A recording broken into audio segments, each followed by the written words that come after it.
Hey there guys, my name is Clips and today we are reading the story Black Beauty.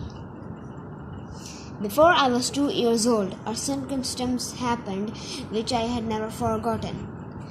It was early in the spring. There had been a little frost in the night and a little mist still hung over the woods and meadows. I and the other colts were feeding at the lower part of the field when we heard, quite in the distance, what sounded like the cry of dogs.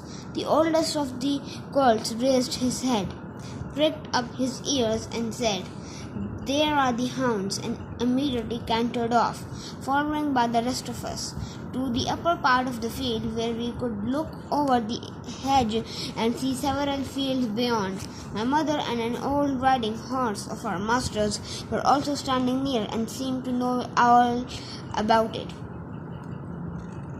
"They have found a hare," said my mother, "and if they come this way we shall see the hunt." And soon the dogs were all tearing the field of young wheat next to ours. I never heard such a noise as they made. They did not bark, nor howl, nor whine, but kept on a yoo, yoo, oo, yoo, oo at the top of their voices. After them came a number of men on horseback, some of them in green coats, all galloping as fast as they could.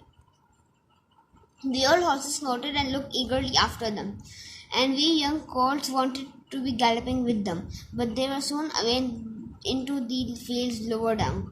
Here it seemed as if they had come to a stand. The dogs left off barking and ran about everywhere with their noses to the ground. "They have lost the scent," said the old horse. "Perhaps the hare will get off." "What hare?" I said. "Oh, I don't know what hare. Likely enough it may be one of our own hares out of the wood. Any hare they can find will do for the dogs and men to run after." Before long the dogs began their yoo again, and back they came all together at full speed, making straight for our meadow at the part where the high bank and hedge overhang the brook. "Now we shall see the hare," said my mother, and just then a hare, wild with fright, rushed by and made for the woods. On came the dogs. We burst over the bank, leaped and steamed, and came dashing across the field, followed by the huntsmen.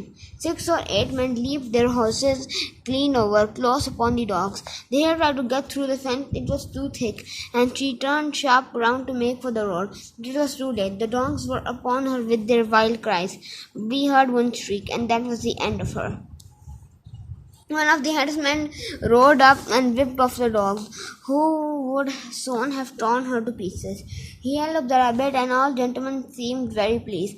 As for me, I was so astonished that I did not at first see what was going on by the brook, but when I did look, there was a sad sight. 2 fine horses were down. One was struggling in the stream, and the other was groaning on the grass. One of the riders was getting out of the water covered with mud. The other lay quite still. His neck is broken," said my mother. "And serves him right too," said one of the colts. I thought the same, but my mother did not join with us. "Well, no, you must not say that. But though I am an old horse and have seen and heard a great deal, I never yet could make out why men are so fond of this sport. They often hurt themselves, often spoil good horses, and tear up the fields, all for a hare, or a fox, or a stag, that they could get more easily some other way, that we are horses and don't know." Anna Seville. Thank you.